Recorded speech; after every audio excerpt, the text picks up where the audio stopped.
Mi esposa murió hace años. Desde entonces, he sido padre y madre para nuestra pequeña. No importaba lo difíciles que se pusieran las cosas, yo enviaba $300 cada mes a mi suegra, Margaret, que se quedó sola después de perder a su hija. Creía que era el último deber de un buen esposo. Nunca falté a un solo pago, hasta el día en que descubrí algo que me hizo entender que no todo sacrificio es recibido como uno espera. Entonces, después de todos estos años, ¿a quién estaba ayudando realmente? Soy electricista. Arreglo cosas. Cajas de interruptores, cableado, enchufes que dejaron de funcionar hace años. Es un trabajo honesto, y antes era suficiente. Emily siempre decía que yo tenía buenas manos. Me observaba pelar un cable o ajustar una conexión y sonreía como si estuviera haciendo algo más importante de lo que realmente era. Así era ella. Hacía que las cosas pequeñas parecieran grandes. Nos conocimos en un restaurante donde ella trabajaba los fines de semana mientras estaba en la universidad. Entré una mañana con pintura aún debajo de las uñas después de ayudar a un amigo a limpiar su cocina, y ella me trajo café sin siquiera preguntarme si quería un refil. 3 meses después, le propuse matrimonio en el estacionamiento de ese mismo restaurante porque no podía esperar más. Se rió y dijo que sí antes de que siquiera terminara la pregunta. Nos casamos en un juzgado con 2 testigos que no conocíamos, y se sintió como el mejor día de mi vida. Lucy nació 2 años después, pesó 3 kilos 800 gramos. Emily la sostuvo y lloró, y en ese momento me di cuenta de que nunca había tenido miedo de nada, hasta entonces. La vida era sencilla. Vivíamos en una casa rentada con un patio lo suficientemente grande para que Lucy jugara. Emily trabajaba medio tiempo en una clínica médica haciendo facturación, y yo aceptaba cualquier trabajo que pudiera conseguir. No teníamos mucho, pero tampoco necesitábamos mucho. Los domingos íbamos al lago y dejábamos que Lucy lanzara piedras al agua mientras Emily preparaba sándwiches en una hielera que compramos en una venta de garaje. Esos eran los mejores días, de esos que no valoras del todo hasta que desaparecen. El accidente ocurrió un martes. Emily regresaba del trabajo cuando un camión se pasó un semáforo en rojo y la golpeó del lado del conductor. La policía dijo que murió al instante, pero no sé si eso es algo que le dicen a todos o si era verdad. No pregunté. En el funeral no pude mirar el ataúd. Mantuve los ojos en Lucy, que no entendía por qué todos lloraban ni por qué su mamá no volvía a casa. Esa noche me preguntó si su mamá estaba enojada con ella. Le dije que no. Le dije que su mamá la amaba más que a nada en el mundo. No sabía qué más decir. Margaret llegó sola al funeral. Había perdido a su esposo años antes, y ahora había perdido a su única hija. La vi quedarse de pie junto al ataúd por mucho tiempo, sin llorar, solo mirando. Cuando finalmente se acercó a mí, parecía más pequeña de lo que recordaba. Tomó mi mano y dijo que Emily había tenido suerte de tenerme. Yo no me sentía afortunado. Sentía que había fallado en lo único que realmente importaba. Después del servicio, nos quedamos afuera mientras personas que apenas conocía me decían que lo sentían. Margaret me llevó a un lado y dijo que no sabía cómo iba a seguir sin Emily. Le dije que yo tampoco, pero que lo resolveríamos. Me miró y dijo que ya no tenía a nadie más. Le dije que me tenía a mí. Le prometí que me aseguraría de que estuviera bien. Lo decía en serio. Los primeros meses después de la muerte de Emily fueron un borrón. Tenía que seguir trabajando porque las cuentas no se detenían. Y Lucy me necesitaba fuerte, incluso cuando yo no sabía cómo estarlo. Me levantaba a las 5 de la mañana, le preparaba el desayuno, la llevaba a la escuela y pasaba el día metido en áticos o sótanos arreglando problemas eléctricos que sí podía solucionar. Por la noche la ayudaba con la tarea, hacía la cena y trataba de que no me viera derrumbarme.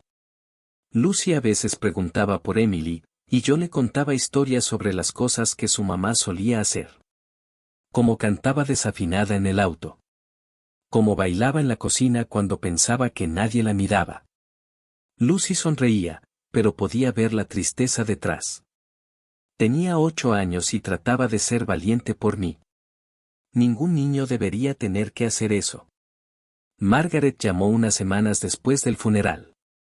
Dijo que estaba pasando por un mal momento, que la casa se sentía demasiado sola y que no sabía cómo seguir adelante.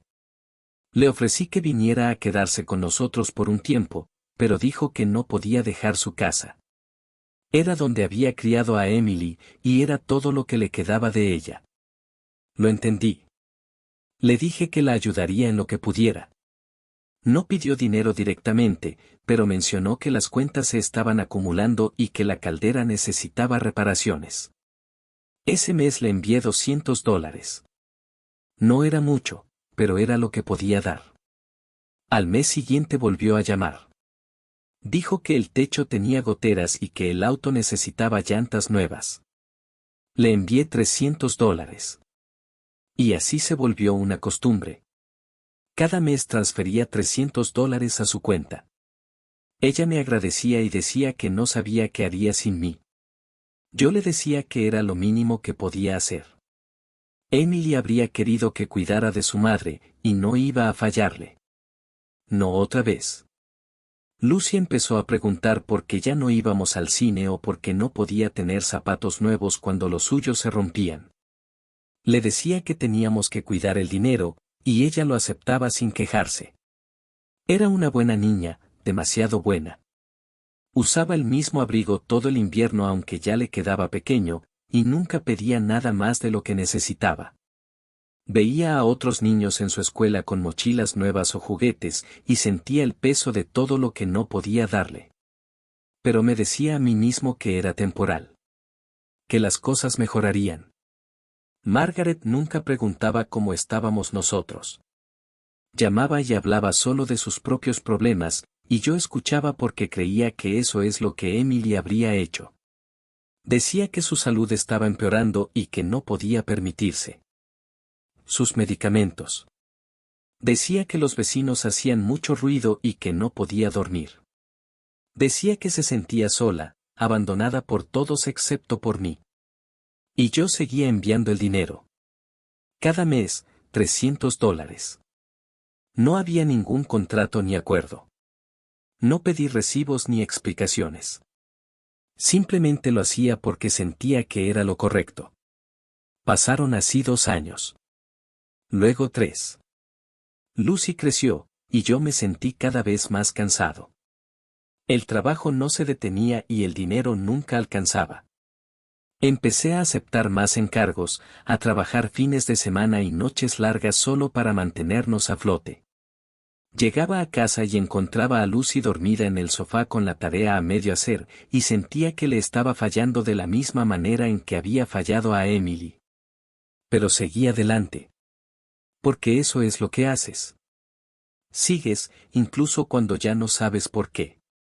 Una noche me senté en la mesa de la cocina con la laptop abierta, mirando la cuenta bancaria. Era fin de mes y necesitaba enviarle el dinero a Margaret, pero el saldo era más bajo de lo que esperaba. Empecé a revisar los gastos, tratando de entender a dónde se había ido todo.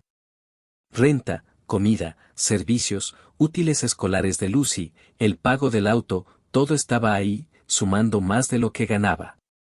Había estado viviendo al límite durante tanto tiempo que no me había dado cuenta de lo mal que estaban realmente las cosas. Miré la transferencia que estaba a punto de hacer, $300. No parecía mucho cuando la enviaba cada mes. Pero verla en el contexto de todo lo demás la hizo sentirse diferente. Pensé en Margaret y en todo lo que me había contado, las cuentas, las reparaciones, los medicamentos. Pensé en la promesa que hice en el funeral. Luego pensé en Lucy y en el abrigo que había usado todo el invierno. Pensé en la excursión escolar a la que no pudo ir porque no tenía los $60 de la cuota. Pensé en el hecho de que llevaba 3 años destruyéndome trabajando y aún así no lograba llegar a fin de mes. Esa noche no envié el dinero. Me dije que lo haría por la mañana, después de ver de dónde podía sacarlo. Pero al día siguiente empecé a pensar en algo que Margaret había dicho en nuestra última llamada. Había mencionado que iba a viajar para visitar a una amiga fuera del estado. Era un detalle pequeño, casi insignificante, pero se me quedó grabado porque meses antes me había dicho que no podía permitirse salir de casa. En ese momento no le di importancia. La gente dice cosas. Pero ahora, algo no encajaba. Volví a leer nuestros mensajes y a repasar las llamadas, uniendo las piezas de lo que me había dicho a lo largo de los años. La calefacción, el techo, el auto, los medicamentos. Había pintado el retrato de alguien apenas sobreviviendo. Y yo le había creído porque quería creerle, porque hacía que el sacrificio valiera la pena. Pero ahora ya no estaba seguro. No quería desconfiar de ella. Era la madre de Emily, y Emily la amaba. Pero algo no cuadraba. Me quedé mucho tiempo sentado, mirando la pantalla. El dinero ya llevaba un día de retraso. Sabía que Margaret llamaría pronto para preguntar. Podía enviarlo y seguir adelante. Podía hacer lo que siempre había hecho y fingir que no veía las inconsistencias. O podía mirar más de cerca. Podía hacer preguntas. Podía averiguar si la persona a la que había estado ayudando todos estos años era realmente quien yo creía que era. Solo pensar en ello se sentía mal, como si estuviera traicionando a Emily al dudar de su madre. Pero pensé en Lucy durmiendo en la habitación de al lado. Pensé en los años que me había llevado al agotamiento mientras le decía que teníamos que cuidar el dinero. Pensé en la promesa que hice en el funeral, y me pregunté si cumplirla significaba sacrificarlo todo. No sabía la respuesta, pero sabía que no podía seguir viviendo así. Algo tenía que cambiar. Cerré la laptop y me quedé sentado en la cocina a oscuras, escuchando el zumbido del refrigerador y el ruido lejano del tráfico. Pensé en Emily y en lo que ella habría querido. Pensé en Margaret y en los $300 que enviaba cada mes. Y pensé en la pregunta que había estado evitando durante 3 años. ¿A quién estaba ayudando realmente? Margaret llamó 2 días después. Yo estaba en medio de cambiar un interruptor automático en un edificio comercial cuando mi teléfono vibró. Casi no contesté, pero sabía que seguiría llamando hasta que lo hiciera. Salí al frío y me llevé el teléfono al oído. Preguntó si todo estaba bien, porque aún no había recibido el dinero. Su voz tenía ese tono, el que me hacía sentir que había hecho algo mal. Le dije que había estado ocupado con el trabajo y que se lo enviaría pronto. Dijo que entendía, pero me recordó que sus cuentas no esperaban. Le dije que lo sabía. Me dio las gracias y colgó. Me quedé allí, en el estacionamiento, viendo cómo mi aliento se convertía en vapor en el aire. La llamada duró menos de 2 minutos, pero me dejó vacío. Envié los $300 esa misma tarde porque no sabía qué otra cosa hacer. Pero la duda seguía conmigo. No podía dejar de pensar en el viaje que había mencionado, el de visitar a una amiga fuera del estado. No encajaba con la persona que me había descrito durante años. La persona que no podía pagar reparaciones básicas ni salir de casa. Ese fin de semana decidí mirar más de cerca. No estaba tratando de atraparla en una mentira. Solo quería entender. Revisé cartas y correos antiguos, buscando patrones o detalles que quizá había pasado por alto. Me había dicho que la caldera se había roto en enero de hacía 2 años y que arreglarla costaba $800. Le envié 300 ese mes y otros 200 al siguiente. Pero en un mensaje de marzo mencionó que la casa seguía estando fría. Si la caldera ya se había arreglado, ¿por qué seguía quejándose del frío? Cuanto más miraba, más inconsistencias encontraba. Me dijo que el techo necesitaba reparaciones después de una tormenta, pero meses después volvió a mencionar daños por agua en el ático que no podía permitirse arreglar. Si el techo ya había sido reparado. ¿De dónde habría venido entonces el agua?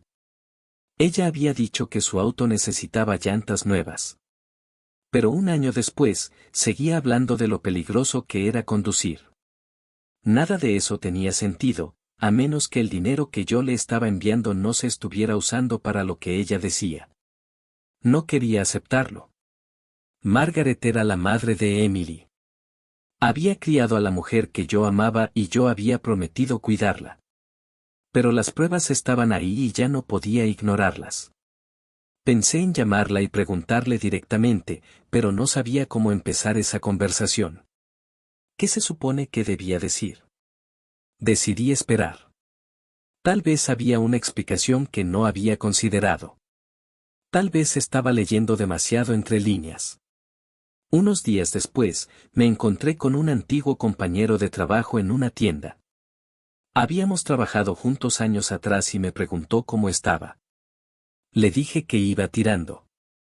Entonces mencionó que había visto a Margaret recientemente en un restaurante del centro. Dijo que se veía bien, más saludable de lo que la recordaba. Le pregunté cuándo había sido eso y me dijo que hacía unas semanas. Estaba con alguien, un hombre más joven que no reconocía. Parecían cercanos, riendo y hablando como viejos amigos. Dijo que casi se acercó a saludarla, pero no quiso interrumpir. Le di las gracias y me fui. Durante todo el camino a casa no pude dejar de pensar en lo que había dicho. Margaret me había contado que casi no salía de casa por su salud. Que no podía permitirse salir ni hacer nada más allá de lo básico. Y aún así, había estado en un restaurante, acompañada, viéndose bien. Esa noche hice algo de lo que no me siento orgulloso. La busqué en redes sociales. Nunca se me había ocurrido hacerlo porque siempre decía que no usaba esas plataformas, pero después de buscar un poco encontré su perfil. Estaba en privado, pero pude ver su foto de perfil. Era reciente. Estaba sonriendo, de pie frente a una barandilla con el océano detrás. La foto había sido publicada hacía 3 meses. Me quedé mirándola durante mucho tiempo, tratando de entenderlo. Ese mismo mes me había dicho que no podía pagar sus medicamentos y que necesitaba ayuda con las cuentas. Y sin embargo, estaba en la playa. De vacaciones. Intenté ver si podía acceder a algo más. No había mucho, pero encontré un comentario en una de sus publicaciones de alguien llamado David. Escribía sobre lo bueno que había sido verla y lo feliz que estaba de que estuviera mejor. No sabía quién era David.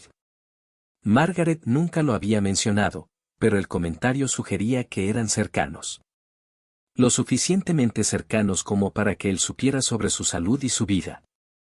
Me sentí enfermo. No porque tuviera amigos ni porque hubiera ido a la playa, sino porque me había mentido. Me había dicho que estaba luchando para sobrevivir, que no podía permitirse vivir, y yo le había creído. Le había enviado miles de dólares a lo largo de los años mientras mi propia hija se privaba de cosas básicas. La llamé al día siguiente. No planifiqué lo que iba a decir, y tal vez ese fue el error. Cuando contestó, le pregunté directamente por el viaje a la playa. Hubo un silencio del otro lado. Luego preguntó cómo lo sabía. Le dije que había visto la foto. Dijo que no era lo que parecía. Que su amigo David había pagado todo y que ella solo había ido porque él insistió. Dijo que le daba vergüenza contármelo porque no quería que pensara que estaba bien sin mi ayuda. Le pregunté por qué me había dicho ese mismo mes que no podía pagar sus medicamentos y había estado lo suficientemente bien como para viajar. Dijo que el viaje se había planeado antes de que su salud empeorara. Dijo que yo estaba tergiversando las cosas y haciéndola sentir culpable por intentar tener un solo momento bueno en una vida que por lo demás era difícil. No supe qué decir. Lo hizo sonar como si yo fuera el injusto, como si la estuviera castigando por buscar un poco de felicidad. Pero no se trataba del viaje. Se trataba de las mentiras. Se trataba de que yo me había estado matando trabajando para enviarle dinero mientras ella vivía una vida que me había dicho que no podía permitirse. Le pregunté por la caldera, el techo y el auto. Le pregunté si algo de eso había sido verdad. Empezó a llorar.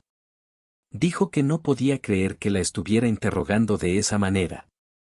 Dijo que Emily se avergonzaría de mí por dudar de su propia madre. Eso dolió más que cualquier otra cosa. Le dije que no intentaba hacerle daño, que solo necesitaba entender. Ella dijo que no había nada que entender. Dijo que si no confiaba en ella, entonces quizá no debería enviarle el dinero nunca más. Y colgó. Me quedé sentado con el teléfono en la mano, sintiéndome como si acabara de cometer un terrible error. Tal vez lo había hecho. Tal vez había malinterpretado todo. Tal vez había explicaciones que no había considerado. Pero la duda ya estaba ahí, y no podía sacarla de mi cabeza. Pensé en llamarla de nuevo para disculparme, pero no lo hice. En lugar de eso, fui a recoger a Lucy a la escuela. Estaba esperando afuera con un grupo de otros niños, y cuando me vio, corrió hacia mí y me abrazó como siempre. Me contó sobre un proyecto en el que estaba trabajando en clase, algo sobre el sistema solar. Estaba emocionada, hablaba rápido y sonreía. Me di cuenta de que hacía mucho tiempo que no la veía sonreír así. De camino a casa, me preguntó si podíamos parar por un helado. Estuve a punto de decir que no, por costumbre. No teníamos dinero para cosas así. Pero entonces pensé en los $300 que había enviado a Margaret ese mes. Pensé en la foto en la playa, en el restaurante, en las mentiras. Entré al estacionamiento de una pequeña heladería cerca de casa y le dije a Lucy que pidiera lo que quisiera. Me miró como si le hubiera regalado el mundo. Pidió un doble de chocolate con chispas y nos sentamos afuera en un banco, aunque hacía frío. Ella habló de la escuela, de sus amigos y de un libro que estaba leyendo. Yo la escuché y decidí no pensar en nada más. Esa noche no pude dormir. No dejaba de darle vueltas a la conversación con Margaret, repitiendo cada palabra en mi cabeza. Me había hecho sentir culpable por hacer preguntas. Y una parte de mí se preguntaba si tenía razón. Tal vez estaba siendo injusto. Tal vez estaba buscando problemas donde no los había. Pero luego pensé en el dinero. $300 al mes durante 3 años. Eso era alrededor de $11,000. Dinero que podría haber usado para darle a Lucy una vida mejor. $10,000 que habrían pagado excursiones escolares, ropa nueva y cosas que necesitaba pero nunca pedía. Me sentí enojado, no solo con Margaret, sino conmigo mismo. Había estado tan enfocado en cumplir una promesa hecha a una mujer muerta que había olvidado a la persona viva que dormía en la habitación de al lado. A la mañana siguiente decidí investigar más. No quería hacerlo, pero necesitaba saber.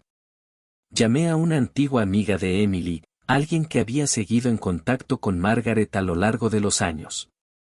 Le pregunté casualmente si había sabido algo de Margaret últimamente. Me dijo que sí. Habían hablado hacía unas semanas y Margaret le había dicho que estaba bien. Que su hijo la estaba ayudando y que las cosas estaban mejorando. Le pregunté. ¿Qué hijo? La amiga pareció sorprendida por la pregunta. Dijo. El hijo de Margaret, David. El que vivía a unas horas de distancia. Le di las gracias y colgué. Margaret nunca me había dicho que tenía un hijo que pudiera ayudarla. En todos los años que la conocí, jamás mencionó que él cuidara de ella. Ni una sola vez. Recordé el funeral y los meses posteriores. Ella había dicho que no tenía a nadie. Que Emily era todo lo que tenía. Pero tenía un hijo. Un hijo que supuestamente la estaba ayudando. Un hijo que la había llevado a la playa y le pagaba las comidas. Sentí como si el suelo se moviera bajo mis pies.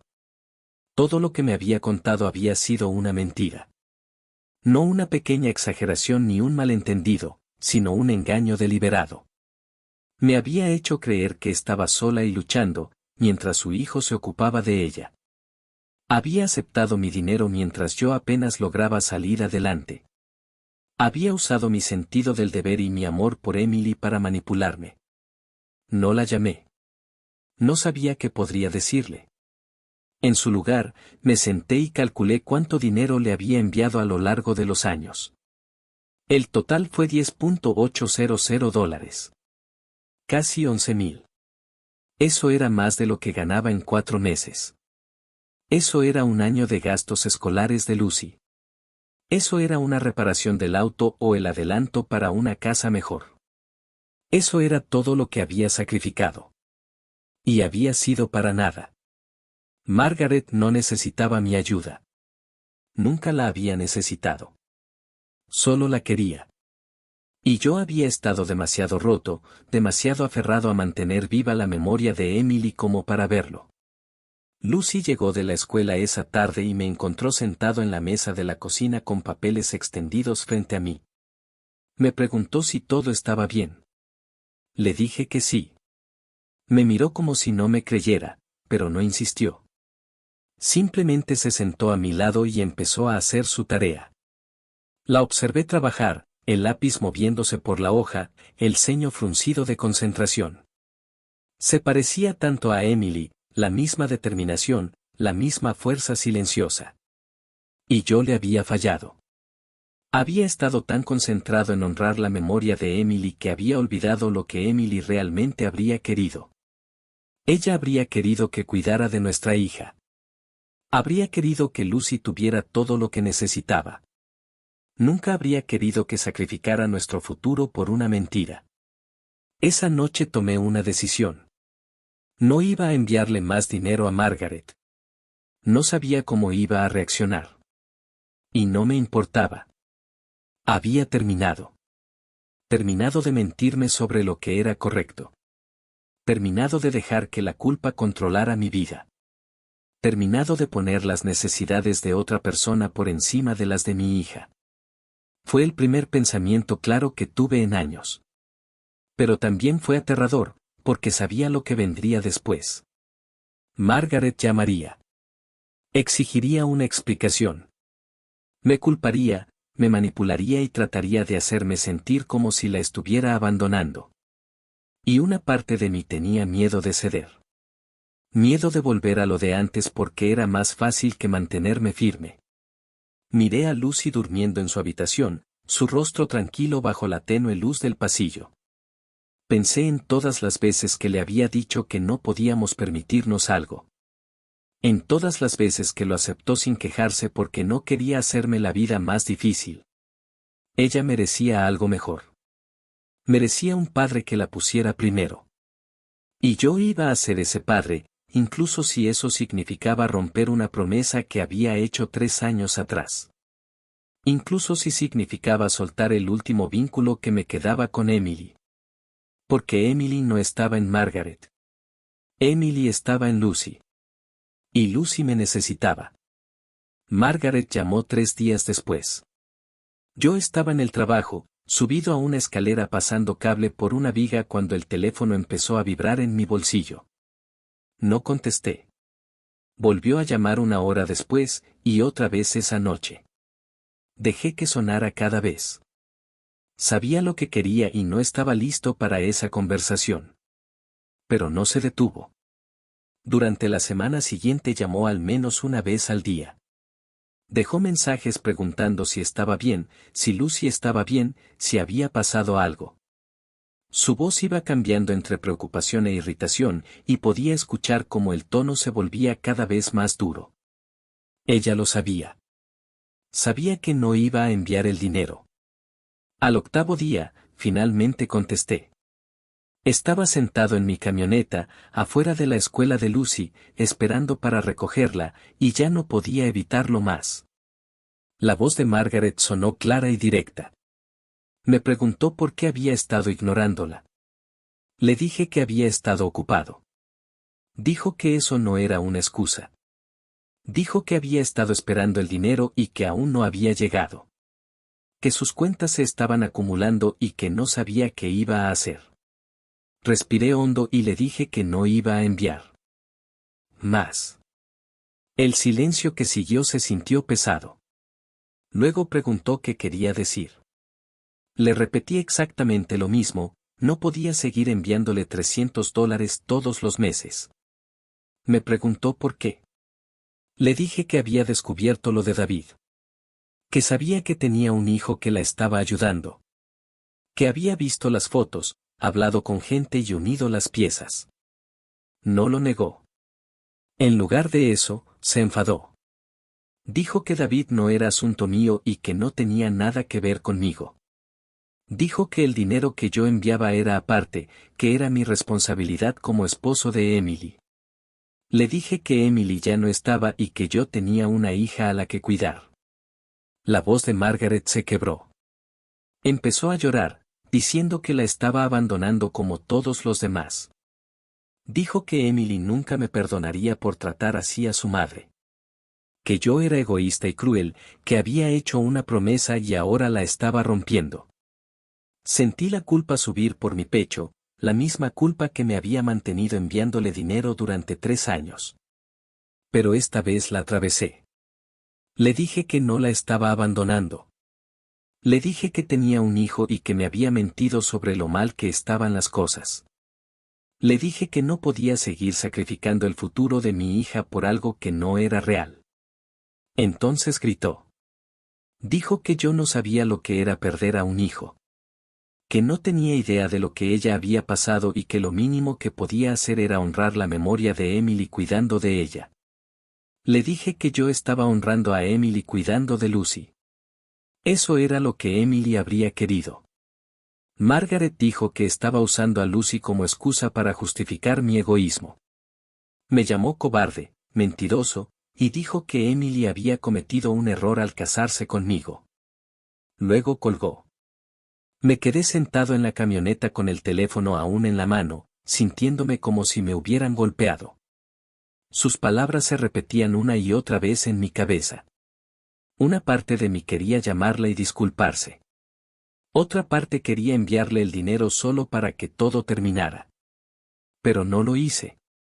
Vi a Lucy salir de la escuela con su mochila rebotando en los hombros y supe que había tomado la decisión correcta.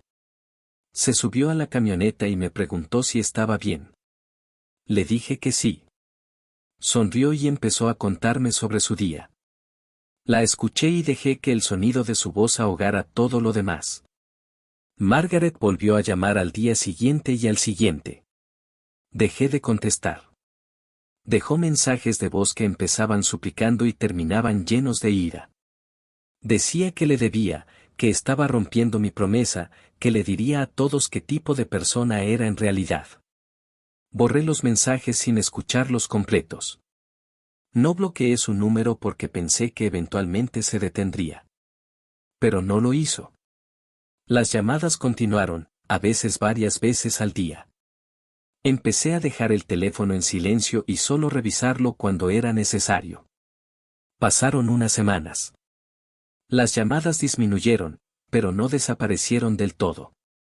Usé los $300 que habría enviado ese mes para llevar a Lucy a comprar ropa nueva.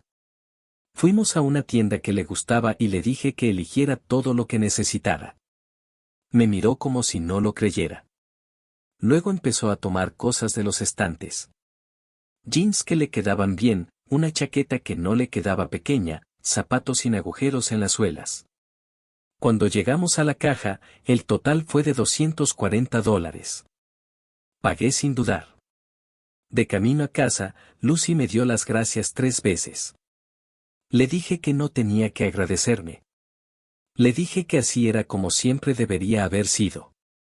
Esa noche me senté e hice un presupuesto real. Escribí todo lo que necesitábamos y todo lo que podíamos permitirnos. Por primera vez en años, los números cuadraban.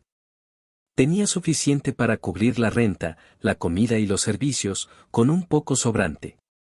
No mucho, pero suficiente.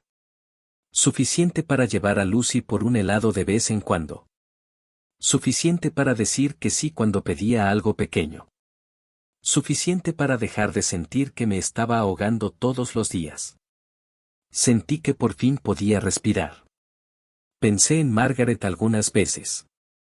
Me pregunté si estaría bien, si David realmente la estaba cuidando o si había juzgado mal la situación.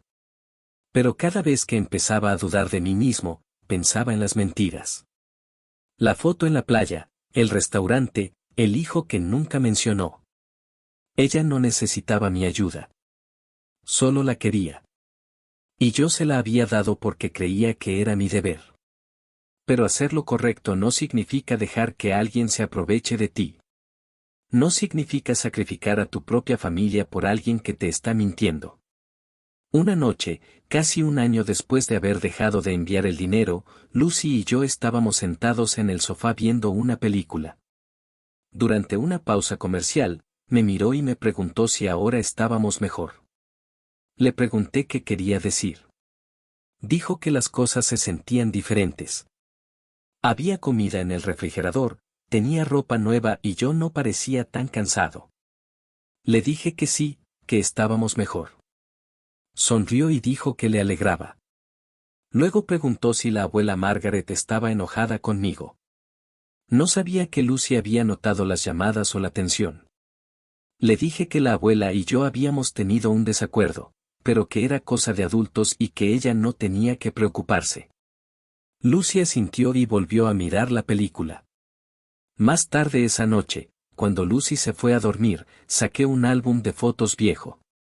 No lo había abierto en años porque dolía demasiado. Pero necesitaba ver el rostro de Emily. Necesitaba recordarme por qué había hecho esa promesa en primer lugar. Pasé las páginas despacio. Fotos de nuestra boda, del día en que nació Lucy, y de todos los pequeños momentos entre medio. Emily bailando en la cocina. Emily sosteniendo a Lucy en el parque. Emily riendo por algo que yo había dicho. Se veía tan viva en esas fotos, tan llena de luz.